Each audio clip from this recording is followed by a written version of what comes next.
If you have a Raynor Delta-3 radio receiver attached to your garage door opener and you're looking for a wireless keyless entry that's compatible with it, then the Raynor Delta-3 keyless entry is what you're going to need. It doesn't program like normal keyless entries do, but we're going to take a look at how you program this one.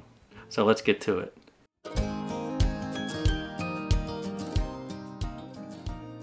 So if you watched our other video on the Raynor Delta-3 radio equipment, then you're familiar with the 8 dip switches that the receiver and remote work on. If you didn't see that, then I'll put a link to that video in the description below. But basically, if you take your radio receiver off of your operator by loosening these 3 screws here, you can remove it from the operator. And if you turn it over, you'll see this slot in the back of the radio receiver.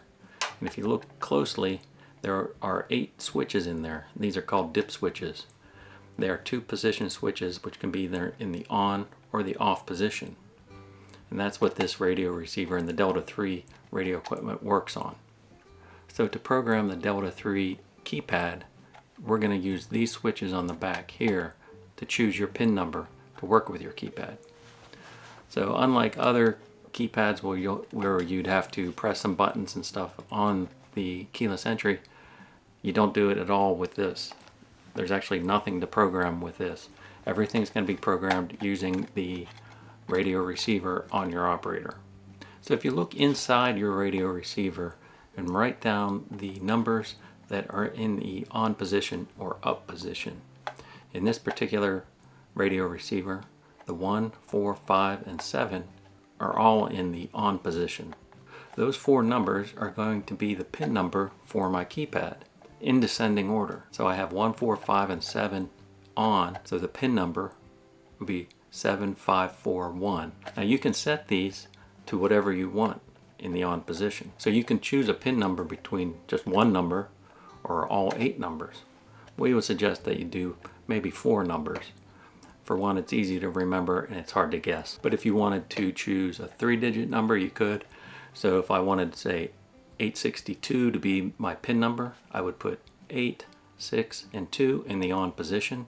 All the other ones would be in the off position. So choose any number you want, but remember it's in descending order.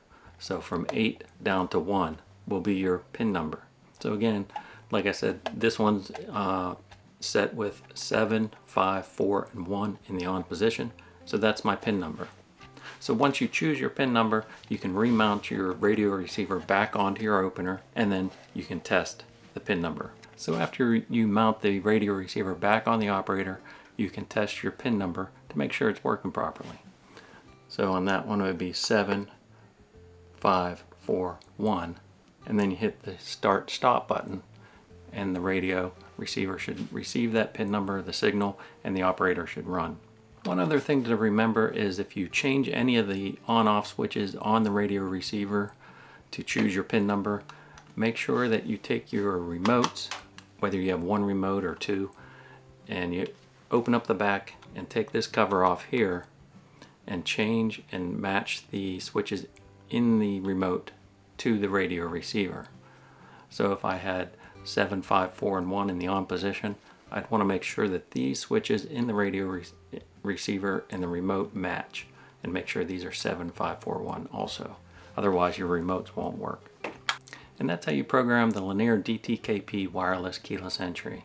If you're interested in purchasing it, there's a link in the description below. If you have any questions, you can email us at youtube@garageDoorZone.com, visit our store at garageDoorZone.com, and check out this video here, which shows you how to program the remotes and the radio receiver.